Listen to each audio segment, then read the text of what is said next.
prevention and treatment as a month of focus, not as a routine, but because it is important for us. And over the years, Rotary Club of Nairobi and the district at large has focused on a number of issues relating health. So basically, there's been a polio and polio plus initiative. We've talked about rural blindness eradication program, the cataract program. We've talked about, we are friends with the Operation Smile. So basically the oral health. And of course, we know we are very much involved in the neurological disorders with Ubuntu. One of the things is that we have to recognize that the landscape has changed greatly over the last 20, 25 years, since Pipi Darcy was in charge of, started the polio initiative and HIV and AIDS. A lot of things have changed. So we are dealing with a lot of emerging issues and diseases and challenges.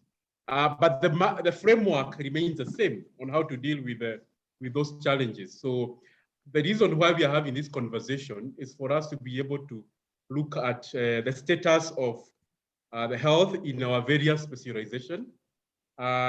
Secondly, the emerging issues which need to be looked at and the challenges of concern. But as Rotarians and leaders, we need to look at the interventions required and our action points. So by the end of this, our key resort spaces will be action points and clarion call. So for every members of the panel, they will tell us, so what? You've discussed about all this, so what's the way forward? So, and we have amazing panelists, and I will introduce them shortly. But of interest, concern is to look at what are some of the things which are the main challenges right now. We are talking about diabetes. Did you know that diabetes, 10% of Kenyans either have diabetes or pre-diabetes? I got that statistic yesterday and I was shocked. 10% of Kenyans, adult Kenyans, have diabetes or pre-diabetes. A lot of cancer going around. Of course, we know COVID is a big challenge. Mental health is a big challenge. And finally, the cardiac and heart-related diseases. Those are the main challenges we have right now, over and above what we have had.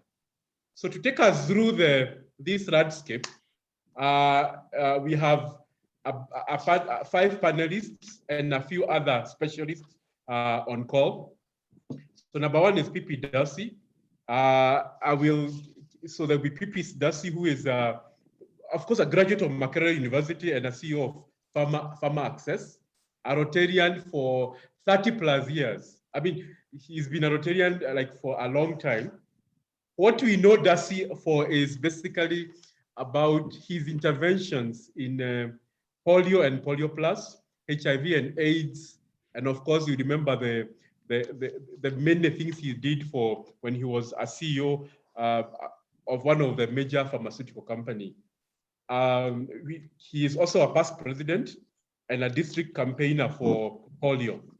The second person will be Dr. Barbara, the panelist. Dr. Barbara is a physician since 1982, and he is a specialist in obstetrics and gynecology. We know Dr. Barbara also is a very passionate farmer, and she is a Mali Honorary Council of Mali in Kenya. So a diplomat and a doctor of high regard for the last almost 40 years. Of course, we have Pipi Ashoksha, one of the fine gentlemen in the club, the MD and the leader for what you call one of the major companies in Kenya who provide healthcare insurance, which is the APA insurance. Of key to note is that APA insurance was one of the only companies which provided COVID cover during the thick of things. So I mean, Ashok has read the call and the 4-way test to the call. Then we have Dr. Laura Allengo, who is a specialist in maternal health and works for UNICEF, very, very critical at the areas of adolescents, children, and just young people, and especially in relation to HIV, AIDS, and education thereof. And of course, you have Dr. Beatrice Kiptanui, who is a consultant specialist orthodontist For those who don't know, hiyo ni Daktari wa meno, so oral health. Masters in University of Manchester, but also she's a British Society Pediatric Dentist member, practice in the UK and local. Those are we are panelists, but also to close the panel discussion, we will have Dr. Ambassador Josephine have a few minutes close the conversation and give closing remarks. On call, we have about 5 other doctors. Dr. Githanga, who is in Washington right now, is a pediatric cardiologist. We have Dr. Mukesh Joshi, a consultant ophthalmologist. And we have, of course, Dr. Arun Devani, who you know is a pharmacist and a chemical industrialist, and Muhammad Ali, Dr. PP, who is a pharmacist. Welcome on board. And I recognize other doctors, not necessarily health related, including Dr. Gitoho, Salome Gitoho, who is here. Karibuni sana and welcome on board. To start off, I will ask, I'll start with quick introduction, 30 seconds introduction from in this order. So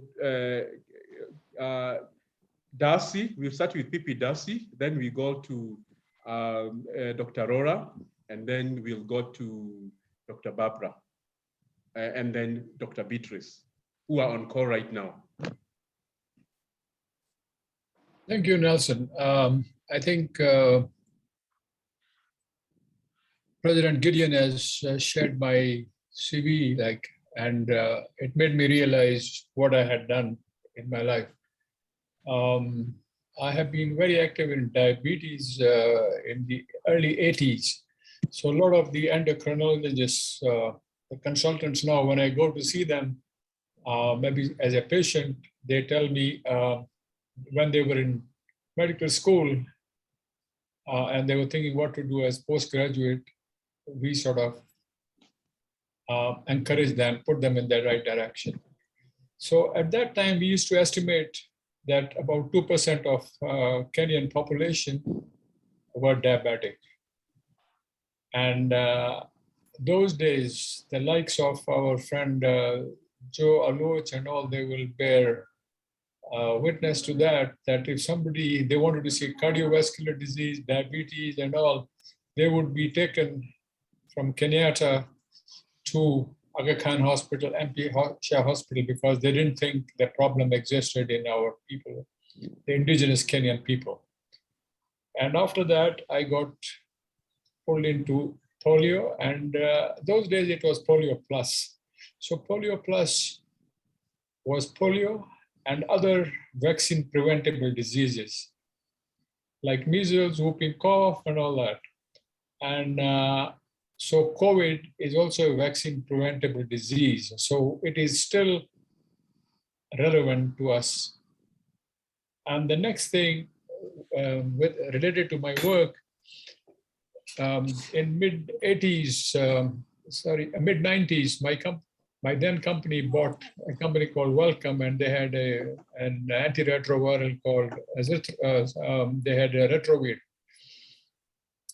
So Retrovir was the only single drug that was available, and they thought with a very high dose of that, you could treat HIV. And now it's nowhere in the treatment regime. So I have been fundamental in starting ART in about 12 countries in Africa. And later on, I have been involved with a lot of work on reproductive health, introducing implants in, again, about 12 to 15 countries in Africa. And now they make up about 10% of the total contraceptive mix that are used in the region. So long-acting contraceptives are more efficient, and they're more inexpensive. And then that journey has carried on. And so I will stop there. This was my 30 seconds, Nelson. It's okay. Thank you. Thank you. Thank you very much. Doctor, Dr. Laura, please proceed.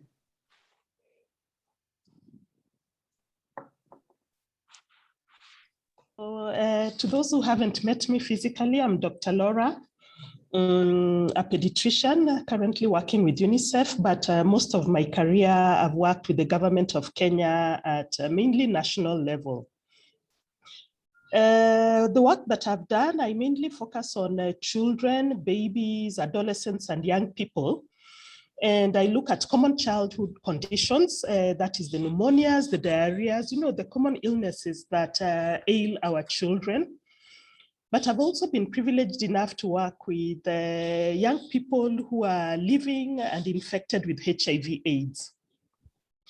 I started my journey as a clinician. I always wanted to wear the white doctor's coat with a stethoscope and work, in those environments.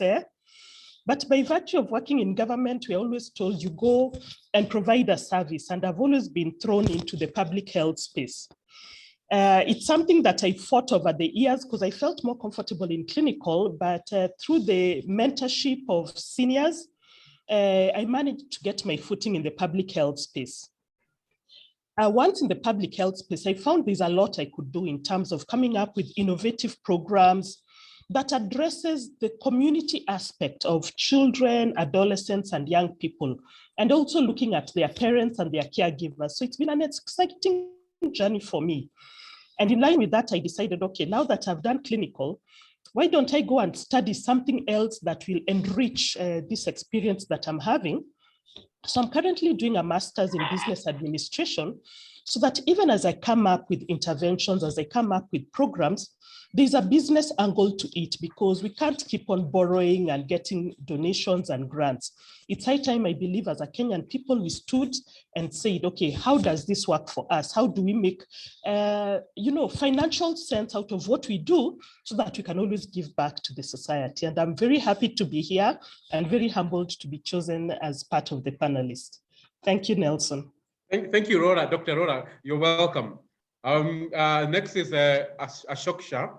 Welcome. We could hear your short introduction before you could go to substantive matters. Karibu Ashok. Well, maybe I'm out of place in this panel because I'm not a doctor, I'm not a pharmacist, but what I am is that I'm really supportive on healthcare, and we started our journey on healthcare in the 1990s. We said we will start insuring, for health covers for the masses. At that time, my partner in that crime was Atia Yaya. So Atia and myself were basically, managing the APA Apollo, and then it was Apollo Insurance. We were managing the Apollo Insurance medical business, and in the year 2000, in 1990s, we had HIV. And HIV as an insurance companies, all insurance companies said we cannot insure anybody with HIV. So, and indeed, I, as a chairman of one of the insurance organizations, I signed a protocol, I signed a memorandum to the government saying that as insurance companies, we are not able to insure HIV and we will not insure HIV. Lo and behold, in the year 2000, as Apollo, we decided to do something different. We broke away from the insurance companies and we said we will insure people with HIV for health covers. And we did that for 7 years. We were the only company that was insuring people with HIV. Then come to this year when the pandemic broke, the current pandemic broke. Again, insurance companies we should not have insured pandemics. And as APA now, as APA, successor of Apollo, we say that we will cover COVID claims and we will pay COVID claims up to the full extent of the policy that we have issued. And we were again, one of the very few companies which took that step. Other companies did cover, but then they gave limits, etc. So because of the pressure and the cost that we had to pay, We have put limits on our COVID cover, but yet it is there and it is available to people. But our main area is that we basically would like to support people's healthcare needs, because health is very expensive in this country. If you fall ill, your bills can run into millions. And what would happen is that a lot of people lose the whole life's savings to support their own health. So our aim is to make sure that we continue ensuring people with adequate healthcare needs. Thank you, Ashok. Thank you. I think you've done yourself as APA, and thank you, and with your team. Dr. Barbara Magoha, please, we want to see you also, just not your voice. We want to see the beautiful regalia as always. Welcome. Good afternoon, fellow Barbara. Rotarians and guests. Hello. I think there's something. Hello? We can hear you. Can hear me? Yes, proceed. As you've mentioned, I'm a consultant obstetrician gynecologist. I worked at Kenyatta National Hospital for 14 years. Then I left and went to the University of Nairobi Health Center, worked for another 7 years, and finally now I'm on my own. I'm also the Honorary Consul of Mali, as you've said, and have been a Rotarian for 23 years. And the final one is that I'm the CEO of Baronet Farms Limited. I know you'll be wondering why Baronet Farms. I live and love women. So I have to see the end. And most of these things we are talking about, all these diseases arise from the socioeconomic status of the women. Studies have proven time and time again that the health of the whole family solely depends on two factors: on the lady, her level of education, and her socioeconomic status. And that's how I decided to go into farming to empower these women. Empowering them means just not them having means of livelihood, also training them and showing them that they could become anything they want to be, irrespective of their level of education. I think I stop there. Thank you, Dr. Barbara. You're a very decorated soldier, and we appreciate the work you're doing, both as a consultant and with the women down in Nyanza area. Dr. Beatrice. Well, good afternoon, everybody. It is a huge privilege to be with such an array of esteemed and accomplished members of our club on this panel. Thank you for inviting me and having me. My designation is that I'm a consultant specialist craniofacial orthodontist. I often say that is a mouthful for someone who makes people smile. And so I like to call myself someone who makes people smile. Coincidentally, my name Beatrice means bringer of joy. So in answer to questions raised by PP Sally, I'm not actually sure which one came first. In terms of my training and credentials, I first trained as a dentist, but I often find it interesting to be referred to as a dentist because it has been over at least a decade since I did routine general dental care. The reason for that is I went on to train in maxillofacial surgery, head and neck cancer, trauma, critical care, and emergency medicine. And then, and these were parts of my pathway towards becoming a craniofacial orthodontist. So my everyday work includes the correction of what is sometimes deemed to be part clinical and physiological malformations of the head and neck, especially the teeth, and of the mouth. But in terms of my research work and where a lot of my inspiration was drawn, it's really in cleft lip and palate care. And that is something that I was inspired to do through work with Operation Smile Kenya a long time ago when I was a teenager. So I'm glad that Nelson, you mentioned Operation Smile. I owe them in part my career.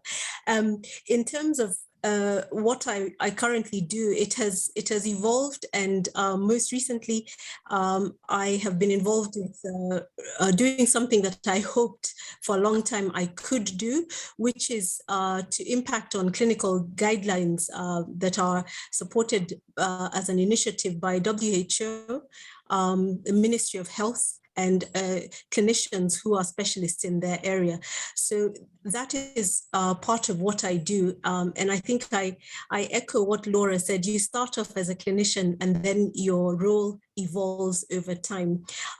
But largely I am to be found still with my hand in clinical care of children and adults who have malformations of the teeth, the mouth, or the head and neck. Thank you for having me. Thank you very much, panelists. And of course, welcome Dr. Josephine, Ambassador. We will have you at the end. So you mention your credentials at the end. I want to go back to our first panelist, Pipi Darcy. You have such a wealth of experience in handling macro matters in terms of health. I remember the Polio Plus, which was a vaccine initiative. So handling all the diseases which are vaccine related, and looking at the challenges we are having right now, what framework from your experiences would probably address this and the concerns we have, like probably with COVID and other diseases? What would you draw from your experiences, and what would you advise us, both individual and Rotary, on a way to tackle all this? I think Polio Plus has been a great teacher for all of us in the health sector, including in the area of HIV and all. And it should also be a great teacher for us with COVID now. So one of the things we learned was that we are hearing all the governments, including Kenya government 2-3 days ago, setting up a vaccine production factory. Whereas the Serum Institute of India, they are going to stop manufacturing vaccine because the uptake is not there. So can we, each country, Uganda wants to set it up. Biotech has signed an agreement with Rwanda. So we are talking about each country setting up a vaccine production factory. And by the time those vaccines come on board, we hope, although it's hoping against hope, that the pandemic will be over. It won't. So I think we need to work with the likes of the Serum Institute of India and import and distribute them well. I don't know what the uptake of the vaccine is in Kenya. Rotary could be very well involved with advocacy for uptake of vaccine. We had the same problem with HIV when we initially started ART. We talked about putting the first people on treatment, and people were not forthcoming because of the stigma involved with that. Like polio, the novel coronavirus disease, COVID, has no other host except human beings. So we are transmitting from person to person. So if we can eliminate in people, so Rotary made it its goal in 1985 to eliminate polio by 2005. It hasn't happened, but we have eliminated 99.9% of polio. Countries like Afghanistan, which were opposed to polio, they are now immunizing their people against polio. So it can be done, but people should be involved at an earlier level. It's only 2-3 days ago we saw that the faith-based groups were involved in asking their people to go for vaccination. We have heard before that some other vaccines that are being rejected by FBOs because they don't know. In early days of polio, there was a television station in Nairobi. They went and interviewed a religious leader upcountry who said that they should not go for polio vaccination. This was a Western propaganda to, it was the vaccine was laced with some contraceptive. This was to control our population. Why are Americans giving money to vaccinate people in Africa? What is in it for them? Until the last polio case is gone, the whole world is at risk. It can spread again. Similarly, until the last COVID case is gone, we are at risk. So the producer of that program called me and he said, okay, I would like you to come to the television station now and give an interview. Why are we doing this? Because otherwise we will be putting this news item on the air, his interview on the air in the next 1 hour. So I managed to convince him that I could not make it to the television station at that time, but could he give us a day? So the next day, the WHO country rep and I, we drove over 100 miles from Nairobi and met with the FPO leader. We explained to him how polio immunization was important. And when we finished our discussion, he was thankful. He said, oh, I didn't know that. I will give something like a pastoral letter asking my people to go for polio immunization. So you can imagine if this guy was not a responsible journalist, a lot of damage would have been done that day. So similarly, we need to involve the journalists, educate them about COVID vaccine. Even now, people involved in health, they don't want to get vaccinated. So now we are talking from the 21st, unless you have that, you can't go to access some government ministries and all. So I think it's not forcing them to do that. It is to convince them it is for their own good. People who are vaccinated are getting COVID, but they are getting milder cases. So it's in everybody. So that's where we have failed. And secondly, advocacy with the governments. I mean, when we started polio vaccination, the local USAID office did not have money, that kind of money for health. So when the representatives from the House of Representatives and all, they would travel here, we could lobby. The government, US government officials could not lobby for funding. So you saw that in 2005 or around there, PEPFAR provided money, and now they can negotiate directly with the House of Speakers. Yeah, and similarly, the first vaccine that came for polio was donated by JICA, and we Rotary lobbied JICA. So I think we need to be more proactive. I think we see, okay, Ashok is doing a wonderful job. I saw the poster today that Apollo is doing it, but how many of us are doing it even at our workplaces? How many of us are able to convince people at our workplaces? When Gideon wrote about that, Ashok mentioned about the workplace initiative. So we did ART workplace initiatives at Apollo. We did it with Kenya Airways. We did it with a lot of companies.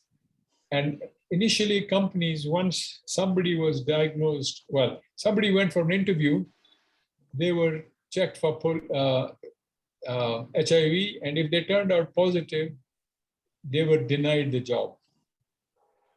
And if you were working in a company and you tested positive for HIV, you were sent to the government hospital. And at the government hospital, there were no ARVs. The first ARVs came in 2002. And that too, the regimes were very simple regimes. And today we don't even look at those regimes. And they were very costly. The first people in Kenya that were put on ART were at the Coast General Hospital. And our ambition was to have 30 people on ART. ART is an antiretroviral treatment. Again, now we have 1 million people on treatment. But I think the next phase of this journey will be a journey to self-sustainability. So every year, Kenya government, we should lobby with Kenya government. Every year, we should say, you put X amount of money. So as and when, because sooner or later, that money will run out. The PEPFAR money will run out. It is our problem as Kenyans. Yeah. We need to put money. We need to lobby with the government. Okay.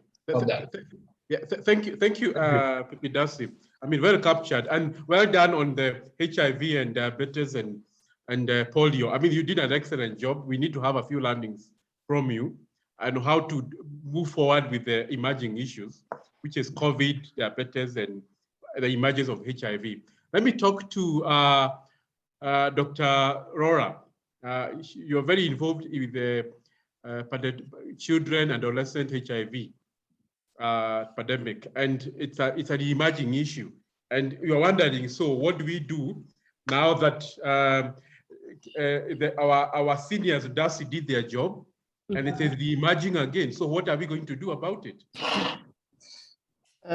Yeah, that's and I really bow before the seniors who walked before us to chart a very difficult path, because bringing those ARVs to the country was no mean feat, and it really benefited our people. And as you correctly say, Nelson, we are now seeing almost like a reemergence of the HIV pandemic, mainly in the adolescent and the young people. And mainly among the girls and the young women. And it's something that needs to be addressed because this is the future generation. I think Dr. Magoha touched on it when she said that if you want to make a difference, you really have to focus on that woman in the homestead. They're the ones who hold that home together. They're the ones who, if they get 2 shillings, 1 shilling and 50 cents will go towards rebuilding the home. So what's happening is that among this population, one is that they are not getting the right education in the form of how do they prevent themselves from getting HIV in the first place. They are really exposed to social media and they want to emulate what they see. Their parents are hard at work the whole day. So who are the role models they have in the homes? It's the musicians, the actors, and they don't inculcate the values that their parents have onto their children. So they grow up with very foreign beliefs and very foreign mannerism that make them be at almost like a disadvantage of getting into habits that might put them at risk of getting HIV. And those habits include taking alcohol, taking drugs. We know drugs are very readily available in the country in form of, I don't know if you've heard of the cookie weeds, the cakes which are laced with weed and bang and all that stuff. On top of that, we find that looking cool among this age group is in. So I want to dress well. I want to be seen like I'm having the life. So what do? I have transgenerational relationships where they don't have bargaining power. So when young girls get into relationships with much older males, they have to do what they are told to do. Otherwise, they won't get the perks that come with those relationships. Then we have the school dropouts, the children who are not able to reach Form 4 and enter college. For a girl to enter college and to finish college, it really makes a difference to the life choices we make. But when that young lady stops school at Form 4, Form 2, Class 8, they really have no way to make, a living. Some of them get married early, they get children early, and they are put at a very precarious situation where they have to look at other ways to bring up their families, to bring up their children. So it's just a whole societal thing that needs to be addressed if we are to reduce the high rate of HIV infection in the young people and in the adolescent. And for us, what we've done, one step that we've taken is going to the education sector. That's when a majority of these young people are. Teaching the teachers on how to give life skills to these young people. That means being very open about what sexual reproductive health is. And remember, we don't focus on the child. We teach the teachers because we believe teachers know how to package that information that is palatable to our community and to our culture. And thereafter, the teachers will teach the children, incorporating the information we've given them into maybe the science class, into the biology class, and so that the children can get the right information. So that's one way we've done. There are very many other ways, but I would like to hear from my fellow panelists on what they've done. So that's it from me, Nelson. Thank you. Thank you, Dr. Laura. Good work you're doing at UNICEF in education and health.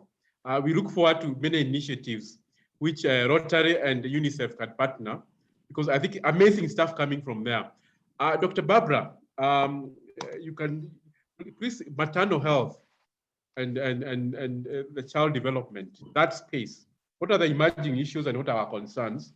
And how do you want us to address them moving forward? Okay, I will take off from where Laura started. Mm-hmm. From my experience when I was working at the University of Nairobi, I did notice something which looks strange, in that young girls were more afraid of getting pregnant than getting HIV. Wow. That's really strange, because with teenage pregnancy, it's something that you face for a few months. The consequences, they hand over to their parents or their guardians. But HIV is for life. Right now, it's not life-threatening, but it's for life, which I thought they should have been, more careful getting the HIV. And I think as Rotarians, the only way we can get through those people is through the role modeling we do with Rotaractors and Interactors. Those are the ones who can get through to this group, because we can do it alone. And this thing of, okay, so and so has done this, I want to do this. It spreads like wildfire.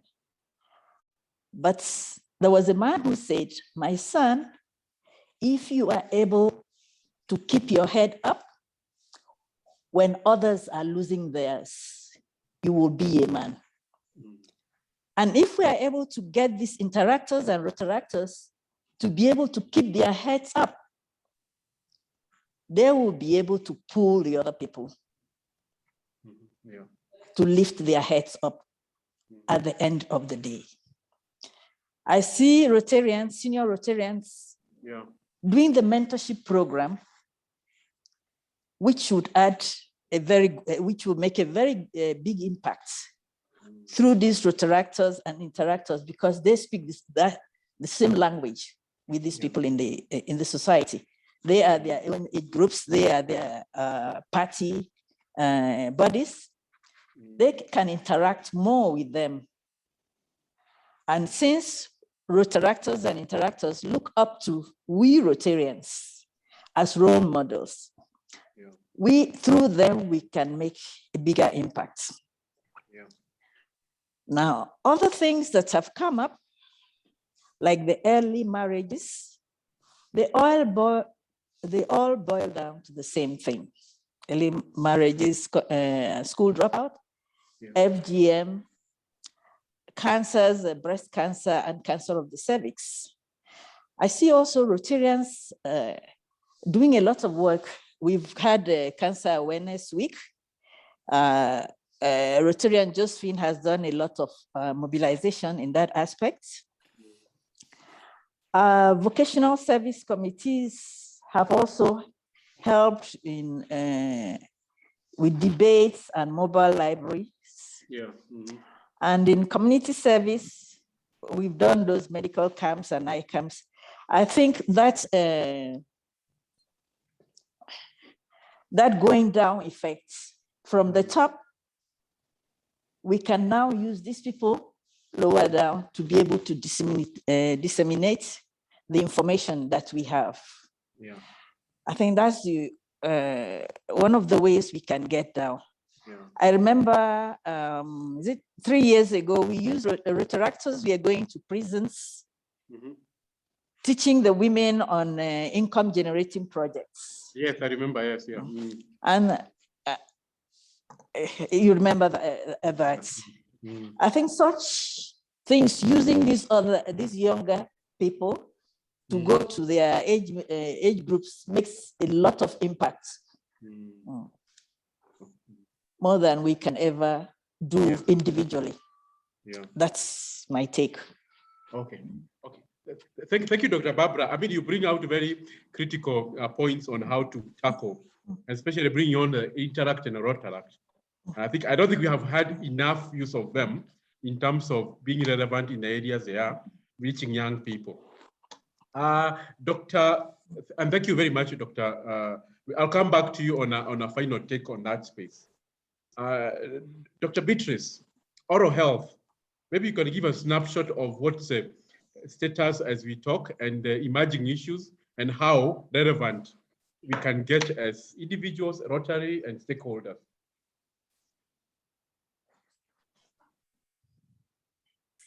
Thank you again for the opportunity. I have great passion about a couple of aspects of oral health. And so given the opportunity is short and there are mammoth tasks for my colleagues, I shall summarize it as such. My passion with oral health currently is the mission of disease prevention. It is very possible, I believe, for us to elevate the standards of our baseline oral health care, both by way of the service provision and the achievement in disease control. I really honestly believe that we can achieve world-class standards, primarily because we are not yet at the stage where lifestyles in terms of our nutrition has become so rampant with refined sugars. I know that I'm called the cake police, but actually it's the sugar that I'm most keen to fight. And I really do believe that we have a very good possibility and opportunity to prevent problems that the Western societies struggle with that come through choices in nutrition for highly carbonated and sugar-containing drinks, snacks, and foods. The evidence that we have is scarce on the ground, but I will quote statistics from our first oral health care survey, which was done way back in 2014. Unfortunately, it showed that over 50% of our population, particularly the ones where we can impact significantly in terms of lifestyle choices or habits and incorporating behavior management, which is 5-year-olds. Over 50%, it was 50.3, have suffered with either bleeding gums, or caries. The caries incidence was at 46.3%, which for me is near enough 50%. It isn't necessary for us to have to journey through the exact same path that other societies have. The survey was done in both rural and urban areas, and there was a middle cohort that were called the peri-urban population.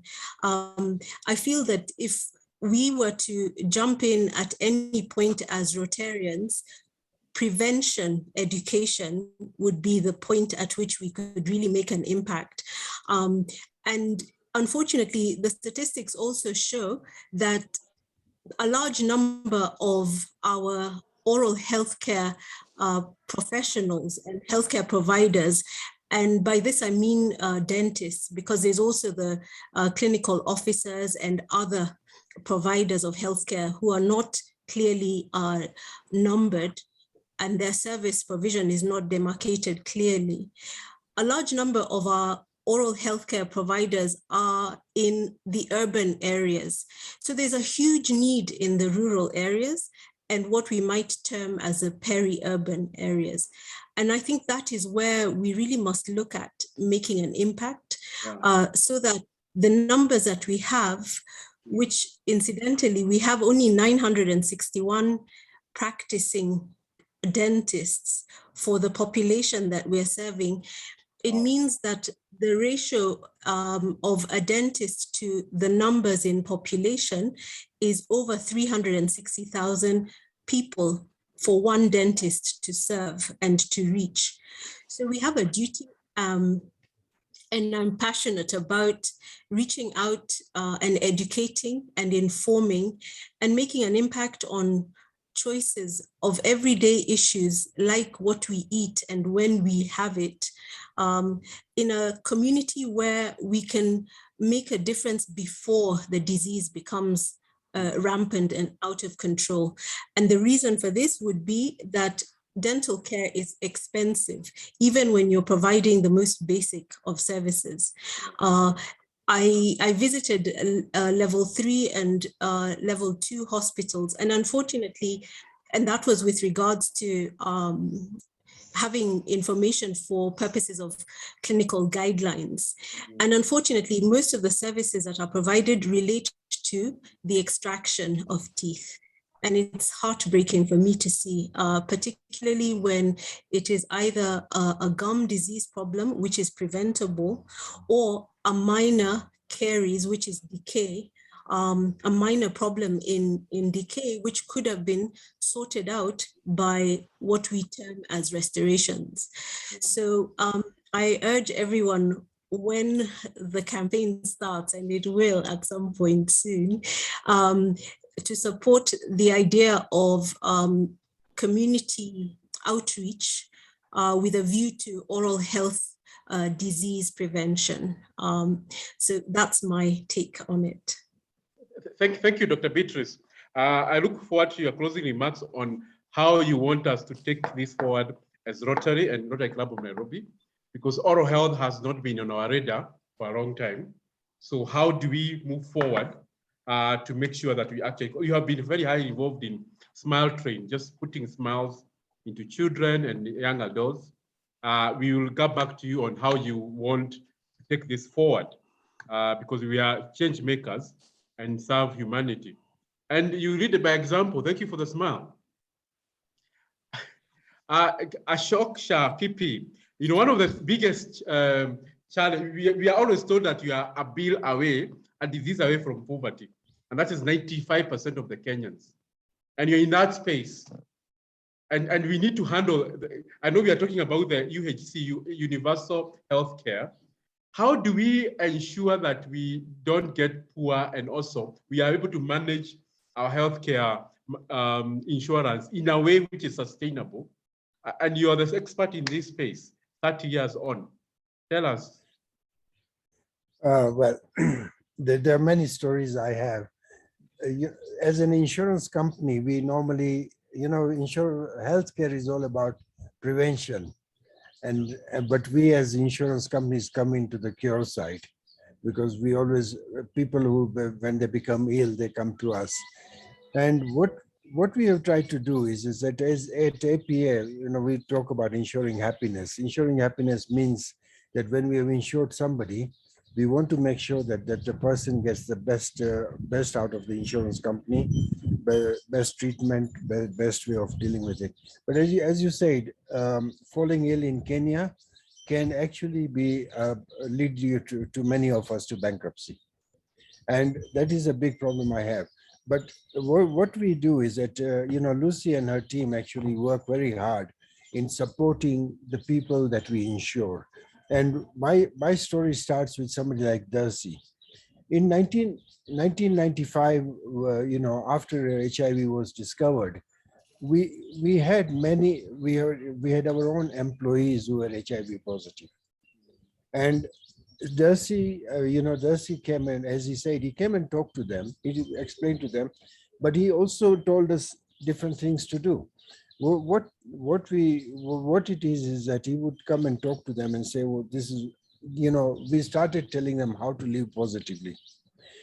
And Darcy was the one who said, you don't need to start ARV on day one. Number one. So what you do is that we have worked out a regime that you only start ARV when your CD4 count goes to below a certain amount, and then we start ARV. Otherwise, what we do is we teach the person how to manage themselves by living positively. And some of the people who are HIV positive in 1995 are still working for APA now. Wow. And you can't tell the difference. You can't tell the difference between them and us. So that was the other things. And the other thing that we learned was that if somebody was HIV positive, you just don't get admitted to a hospital and be treated by just any other doctor or a specialist. They start treating you for the wrong things. They start treating you for your heart problems, etc. They forget that you are HIV positive. You've got other underlying problems. So we had a list of doctors who we would tell our people. We would tell the people who are HIV positive, please go to this person. Get that person to treat you. And that person was also a counselor. He was a doctor.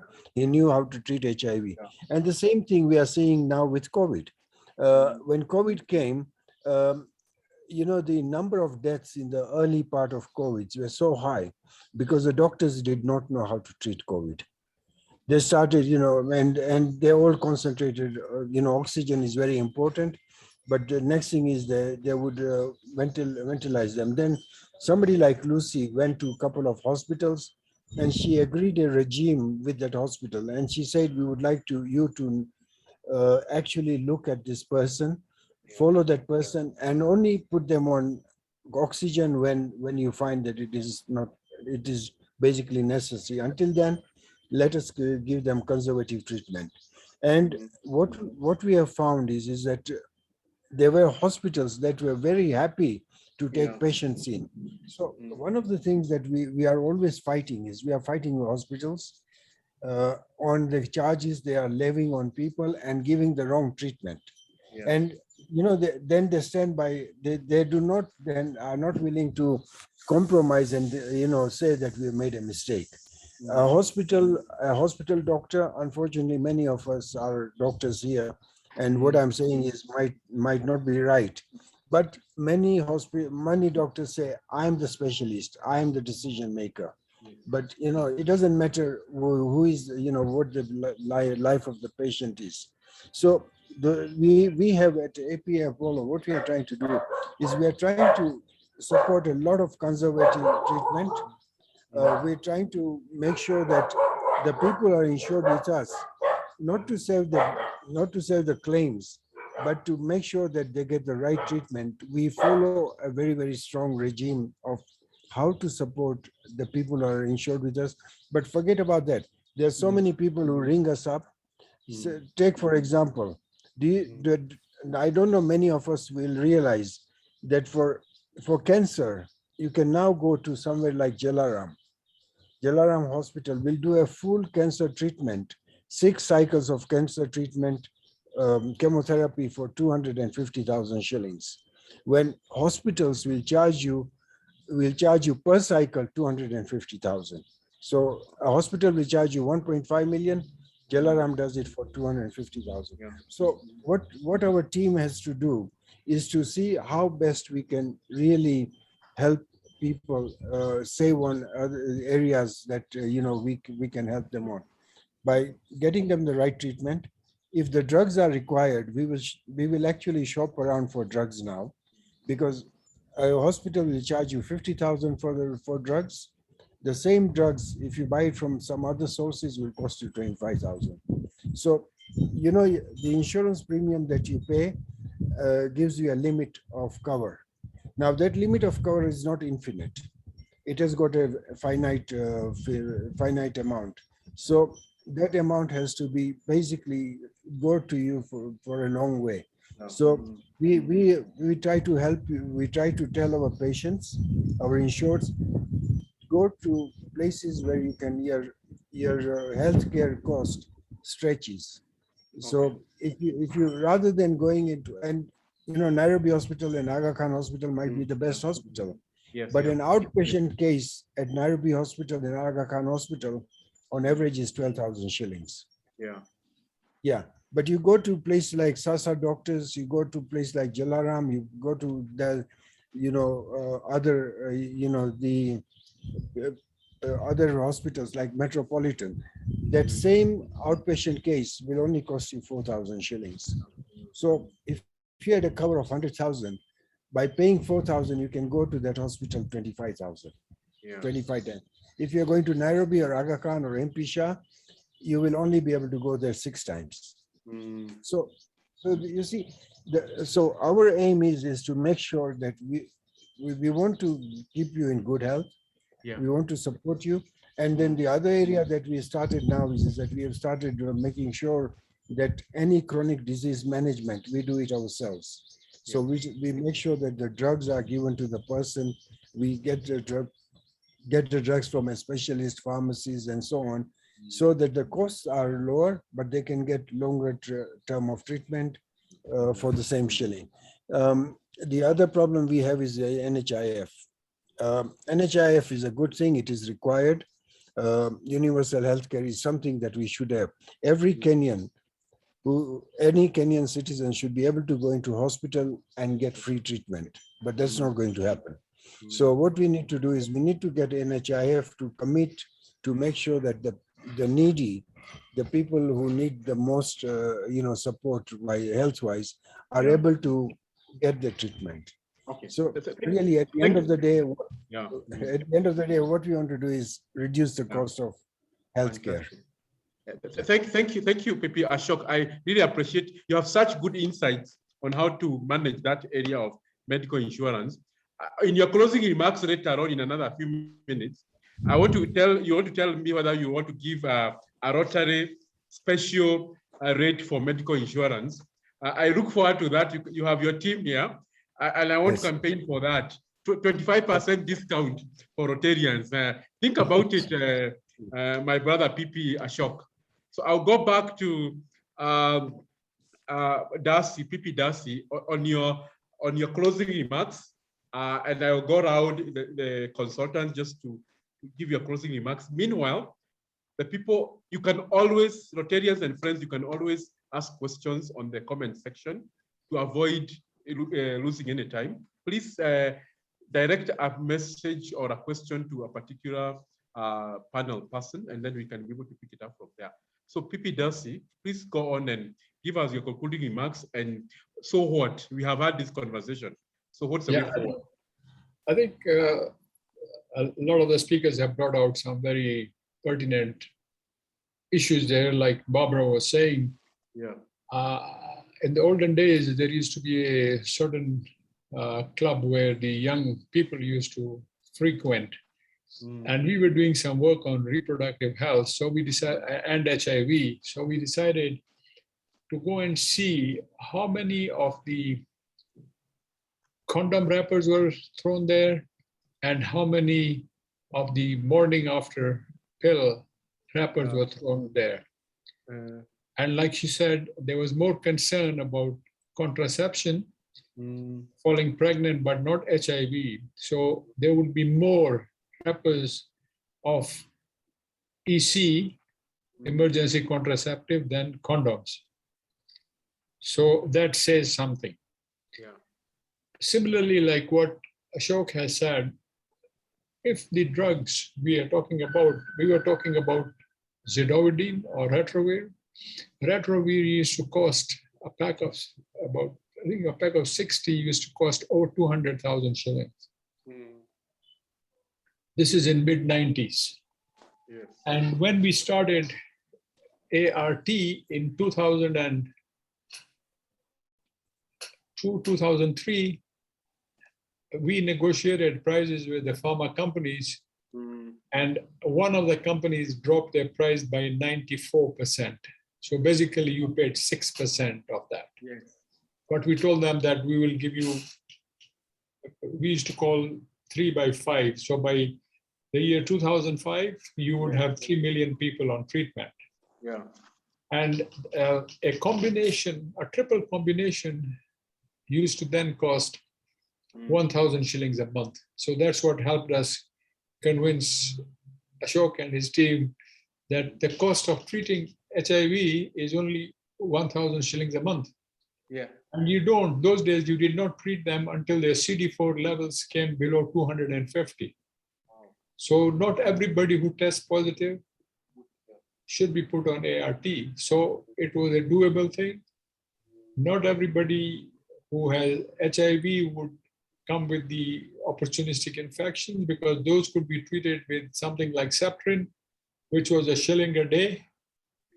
So all those things, and then we convinced a lot of companies, I think there are a list of about 30 companies, we convinced them to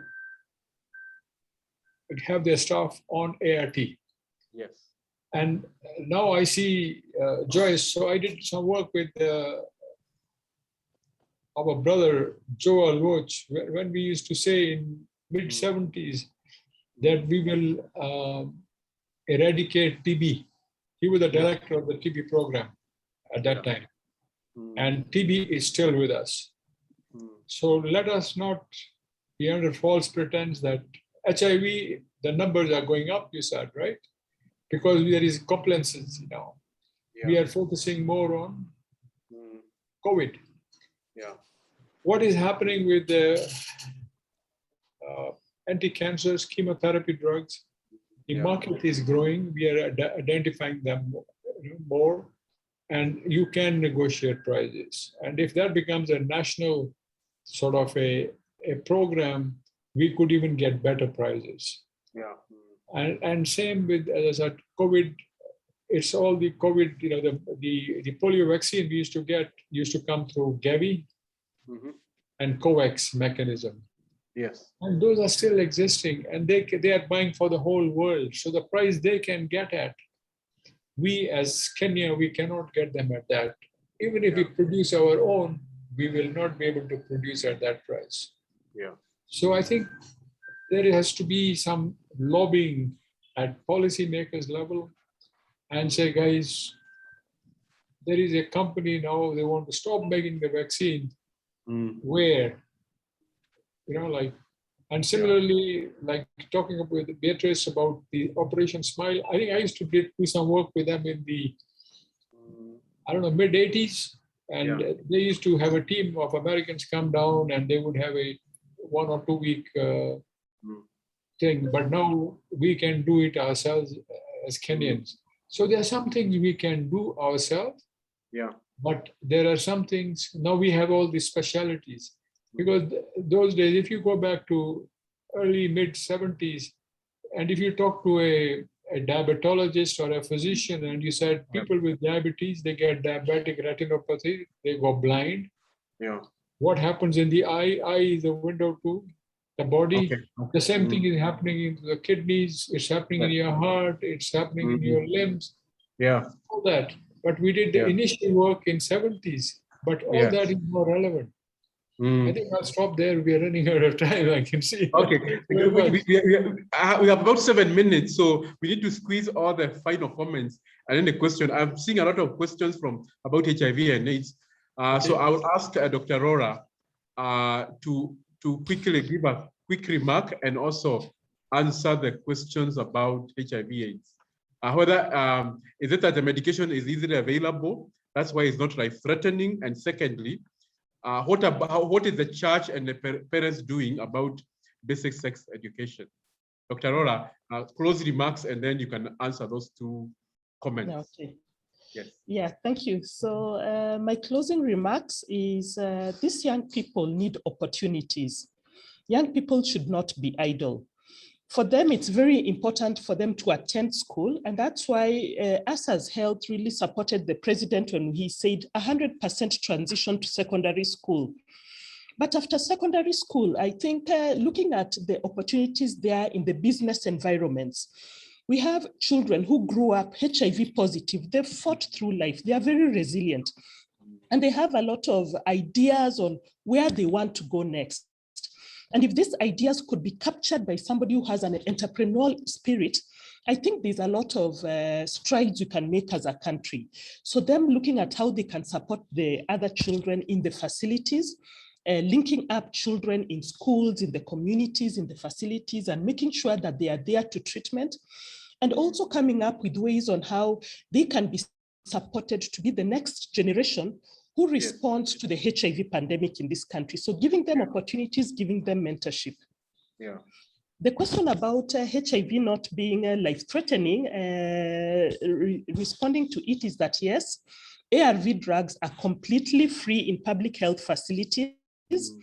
So anyone who's HIV infected can access, and the drugs are of high quality, and they are able to get them lifelong. On top of that, the tests are also for free.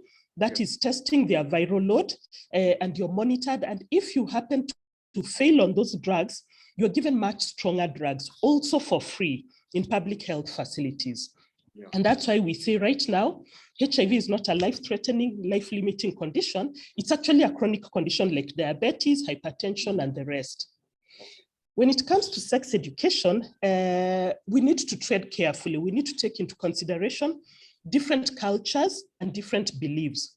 So what we say for people who are in the HIV program, do not give sex education directly to the children, because there's a way which the religious people, which the parents would want to package that information to their children. What if they're not doing it? So they don't have the skills. They feel uncomfortable. So I think it was mentioned here, peer-to-peer education. So get those champions in the religious sector, in the education sector, among the parents, educate them, they educate their children, and their children in turn will always educate their peers. So if we strengthen that, I think we'll make a lot of milestones, achieve a lot of milestones in the HIV space. I would like to speak a lot, Nelson, but I rest my case. Thank you. Thank you very much. Straight to the point. Dr. Barbara, your closing remarks and any other comments.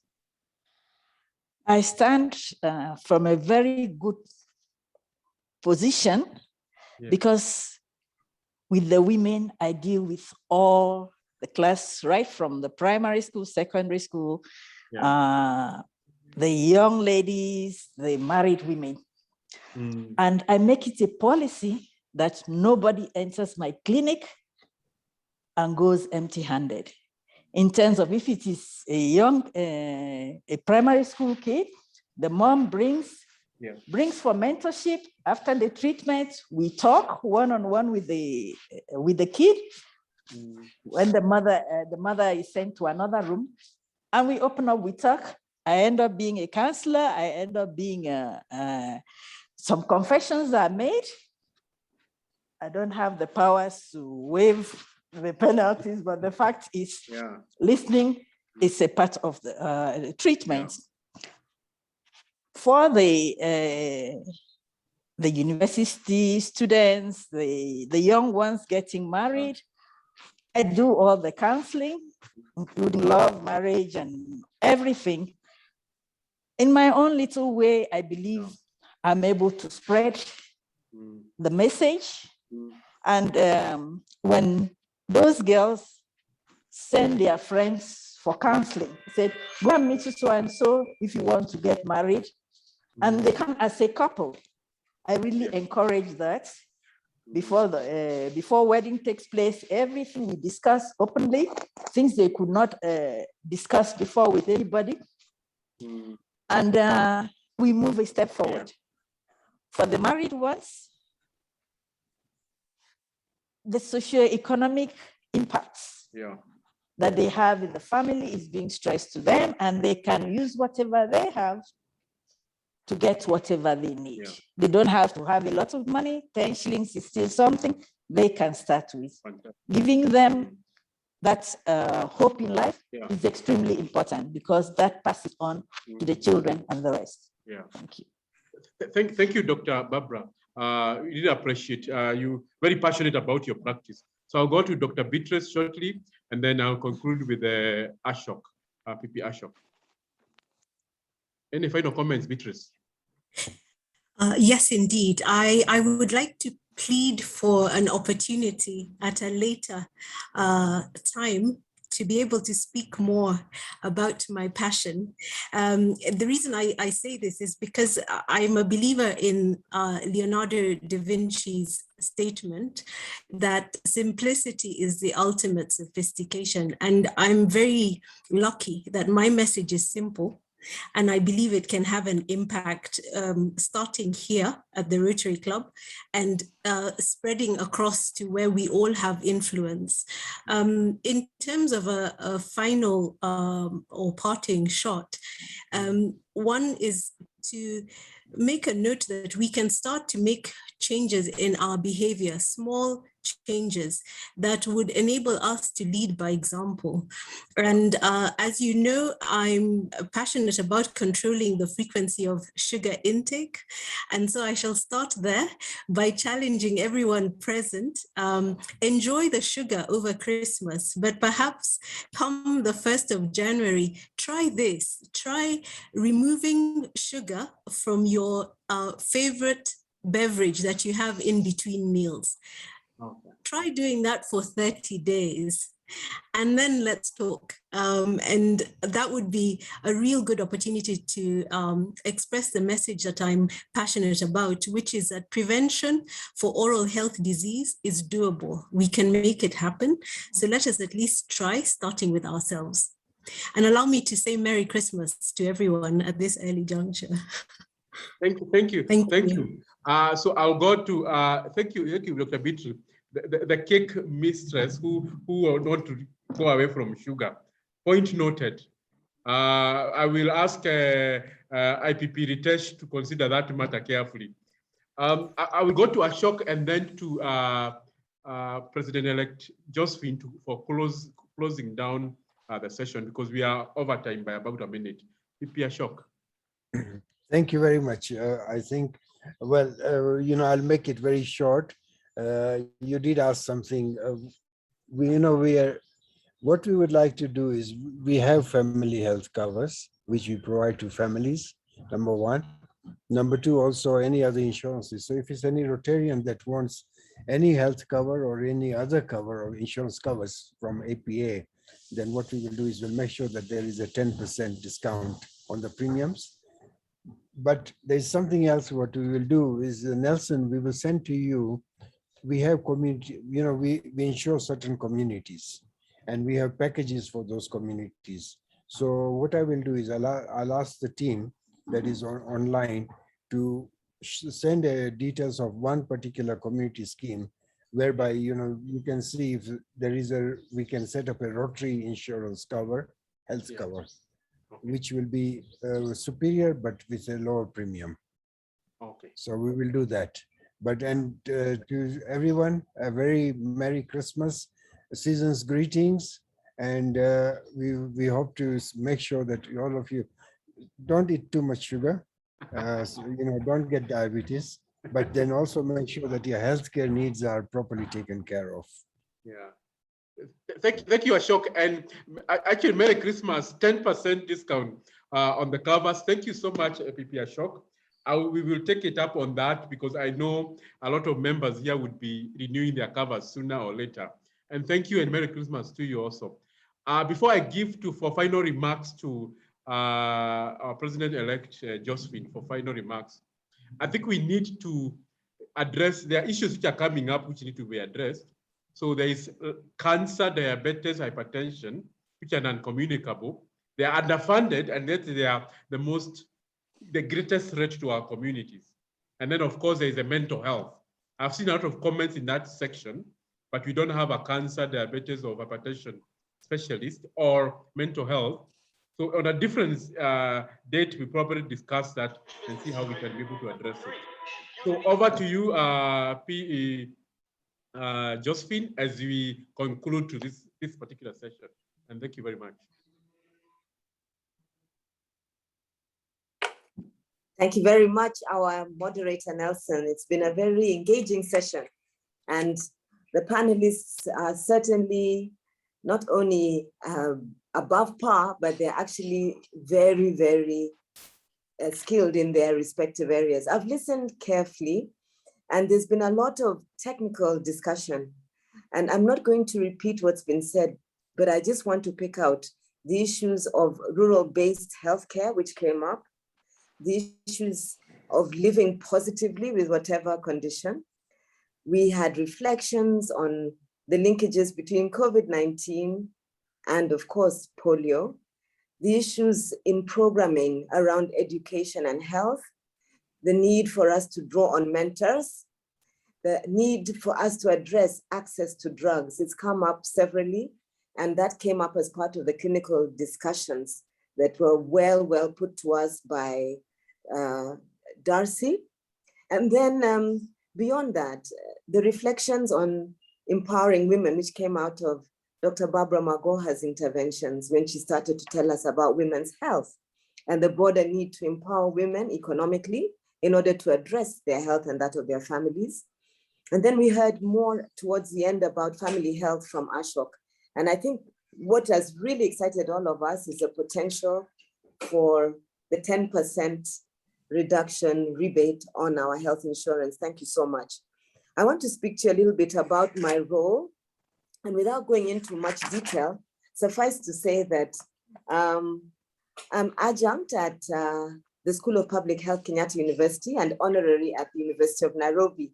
But as far as Rotary is concerned, you'll know that I am one of Rotary International's representatives to the UN. We have Sally here in our club, and we have Joe Otin in another club in Nairobi. So I'm representative to UNICEF. I'm also country chair for health and a member of the district programs committee responsible for health.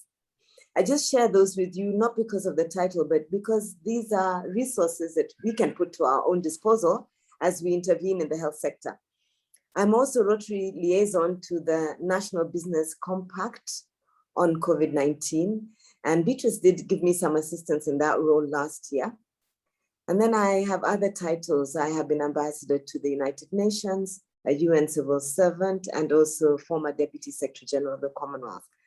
I run a small concern called the Peter Ojambo Foundation to honor my departed and much loved son for his courage as he lived a life with sickle cell anemia. And that's a portfolio in the health sector that I'm doing a lot of advocacy work for, and was recently appointed by the Minister for Health as the sickle cell ambassador for. But I want to move forward and just share with you a little bit about what we've done during the year within the health portfolio in the district, so that you see where we have contributed and where we can do a little bit more. I'll start with cancer because we've spoken about it. And you know, we've done a real good job as a club. We hosted an amazing webinar for men only on cancer and men's health, focusing on cancer of the prostate. This was organized from a committee run by PP Ann and IPP British. And we had an amazing over 80 men turnout. And they spoke about the things that they can't usually speak about in an open forum. I'd like to encourage us to give support to IPP so that he can host the next one next year, but also invite you to come to the women's only webinar on women's reproductive tract cancers in January, which is going to be anchored by PP Ann. And we have support from Chiromo Medical Group on the issues of mental health as they relate to reproductive tract cancers. And we'll have a great panel of speakers. Please watch for that space. We were also involved in the Cancer Bike-A-Thon. I represented us as a club there. The first Bike-A-Thon was held on the 4th of this month, and I think the finale is coming up on the 19th. The events have been held at Karura Forest, not the entrance we usually go to on the way to Gigiri. Yes, on the way to Gigiri, but next to the entrance opposite the Canadian High Commission. And the interesting thing is it's virtual, it's all virtual. So if you like to bike, you can ride your bike at home and just record your miles, and they'll be published digitally, and there'll be prizes. And then for those of us who are interested in the health sector, you can come and brand the event. You can be on social media, give prizes. There's lots of fun on site and VIP access and a brilliant cafe in the forest. I just want us to know that's a way of advocating for persons living with cancer. The money that will be raised will go towards our interventions to support cancer survivors. Now, again, here, PPN has played a central role in coordinating the Bike-A-Thon as well as the webinars. And I've been present on site to give talks around cancer. We've also had a very entertaining show on site at the Bike-A-Thon from none other than Darren and the Puppets. Please feel free to join. World Polio Day. You've spoken about polio and the linkages to COVID-19. We had a district-wide event on October 24th. In Nairobi, we were at the Arboretum, where the Cabinet Secretary Health and Environment were represented.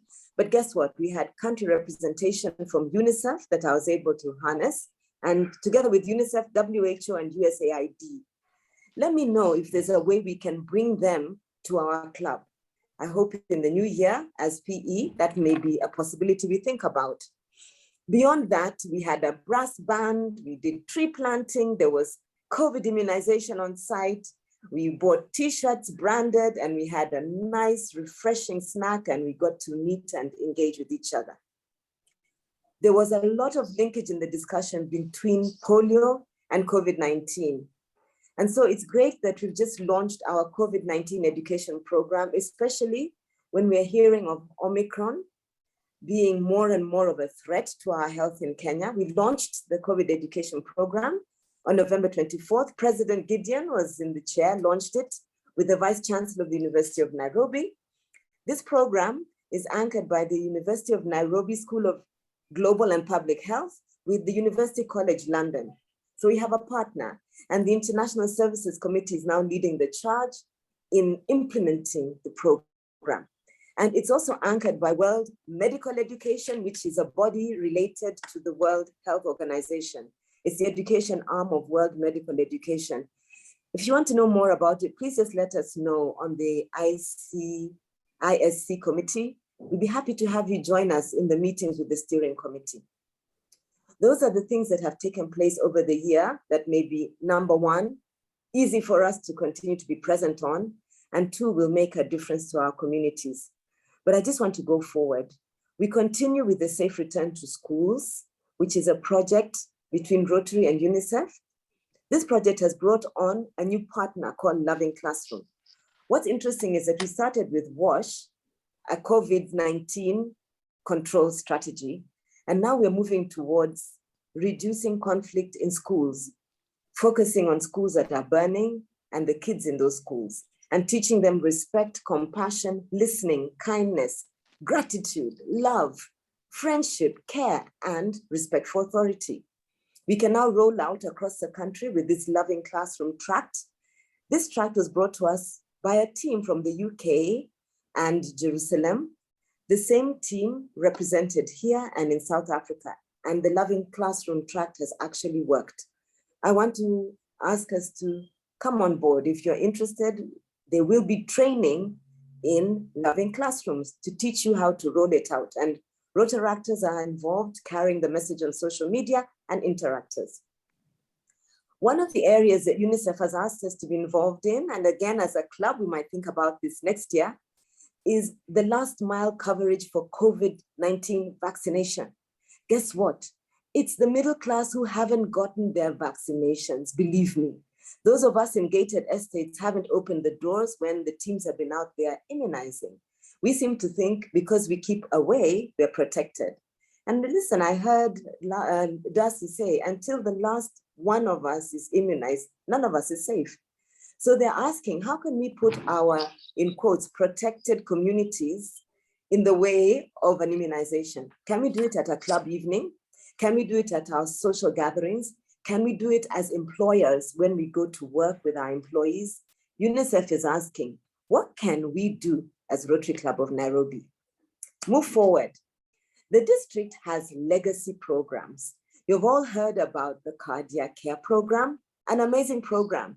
Last month, we were able to screen 105 children under the age of, I think, 1 year from Garissa, Kwale, Malindi, and Kisii for any heart defect. We are, as Rotary, supporting the training of health workers. Josephine, can I interrupt you a bit? Yes, yes. How long do you have? Because we are over time by almost 15 minutes. 2 minutes. So I don't know how long is, yeah. How long? 2 minutes. I want to challenge us on the legacy Okay, programs and so that we get to know what we can do. Okay, all right. So with this legacy program, if we get on board, there's already a club in Nairobi involved. But the thing is, with the legacy programs, if we come on board, we get support from the district.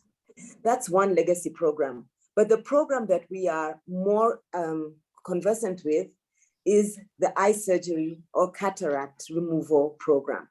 I want to encourage us as a Rotary Club of Nairobi to support this program. I personally would love to do something about it next year because the district will give us money. Our current RI president will give us support, and we already are leaders in the area. How do we get more involved?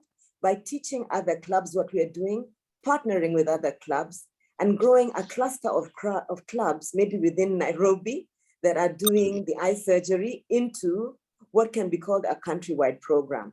That will attract district support. That's my summary on that.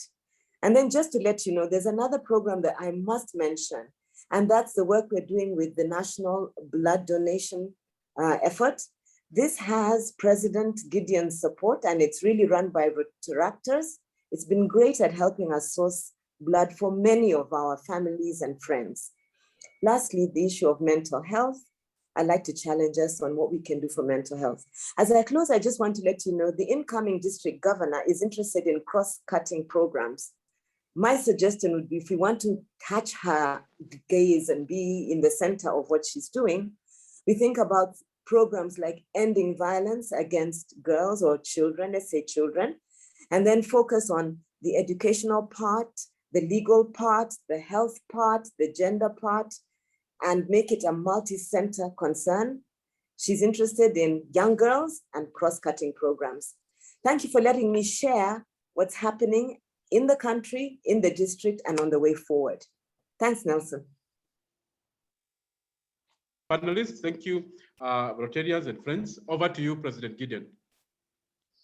Thank you. I'll be very brief. In 1981, when President Reagan was shot, he was admitted in the nearest hospital that had facilities enough, good enough to take care of our president. I'm praying that this country gets to reach to that level where every hospital is equipped with the required equipment and technical staff to take care of our needs as patients and healthcare seekers. I will take this opportunity to wish you a Merry Christmas and a Happy New Year, and ask you to charge your glasses as we give the final toast. And thank you for your patience. We are 20 minutes past time. Sorry for that, and God bless. To Rotary the world over. Rotary the world over. See you in the new year. There are those of you who will report to work earlier. And yes, enjoy your holidays. Thank you. Merry Christmas. Athan.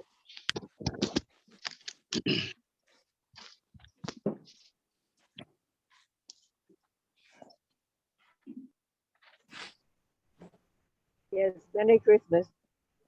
Merry Christmas. Merry Christmas. Merry Christmas, everyone. Hey, Beatrice, Merry Christmas. We wish you a Merry Christmas. We wish you a Merry Christmas. We wish you a Merry Christmas and a Happy New Year. Happy New Year.